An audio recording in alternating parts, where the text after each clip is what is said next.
খসরু ভাইয়ের কথা শুনছিলাম, শফিক ভাইয়ের কথা শুনছিলাম। আমার কাছে মনে হচ্ছে জুলাই বিপ্লবে 2000 আমাদের ভাই বোনরা যে জীবন দিয়েছে, 40,000 আমাদের ভাই বোনরা যে গাজী হয়েছে, পঙ্গু হয়েছে শুধুমাত্র একটা নির্বাচনের জন্য, এটা আমাকে খুব হতাশ করেছে।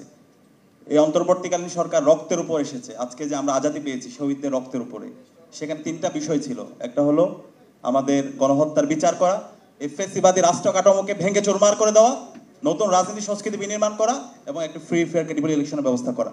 এগুলো যদি না করে আমরা যদি শুধুমাত্র নির্বাচন নির্বাচন এবং নির্বাচনকে প্রায়োরিটি দিই, আলটিমেটলি আমরা আবার সেই ফ্যাসিবাদের দিকে যাচ্ছি। নির্বাচন অবশ্যই দরকার, নির্বাচন নির্ধারিত সময়ে হবে এবং ঐক্যমত্য কমিশনের রিপোর্ট এসেছে, সেটা যদি আমরা সেটেল না করে সেই নির্বাচনের দিকে যাই তাহলে আমরা আবার প্রতারিত হব। আমরা বিগত সময়ে অনেক বেশি প্রতারিত হয়েছি, আমাদের ট্রাস্ট ডেফিসিট তৈরি হয়েছে রাজনীতিবিদদের প্রতি।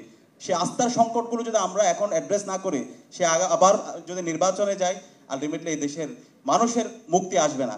আমরা দেখতে পেয়েছি, এটা আমাদেরকে অবাক করেছে এবং কষ্ট দিয়েছে। ঐক্যমত্য কমিশনের যে সুপারিশ এসেছে, এমন এমন জায়গায় নোট অফ ডিসেন্ট এসেছে যেগুলো ছাত্র সমাজকে হতাশ করেছে। স্বাধীন আমাদের হচ্ছে যে স্বাধীন কর্ম কমিশন পিএসসির ক্ষেত্রে আমরা দেখতে পেয়েছি 27তম বিসিএস এর কি অবস্থা, একটা কলেজ থেকে কিভাবে নিয়োগ হয়েছে। তো এইভাবে যদি আমরা এগুলো সেটেল না করি, আমরা যদি দুর্নীতি দমন কমিশনকে তাদেরকে ইন্ডিপেন্ডেন্ট না করতে পারি, তাদেরকে শক্তিশালী করতে না পারে, আলটিমেটলি কোনোটাই সাস্টেন করবে না। তো আমি অনুরোধ করবো, এখনো সময় আছে।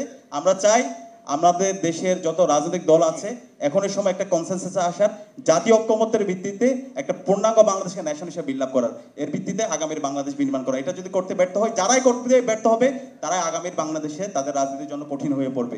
এখনকার যে জেনারেশন জুলাইয়ের মাধ্যমে তৈরি হয়েছে তারা আর কাউকে ভয় পায় না। কেউ যদি ফেসিস্ট হইতে চায়, কেউ যদি ফেসিবাদের উপাদানগুলো রেখে দিতে চায়, সেগুলোকে সমল উৎপাদন করতে অসহযোগিতা করে, তাহলে পরিণতিটা এটা সবার জন্য খারাপ হবে। আমি অনুরোধ করবো, এ জায়গায় সবাই আমরা সহযোগিতা করবো।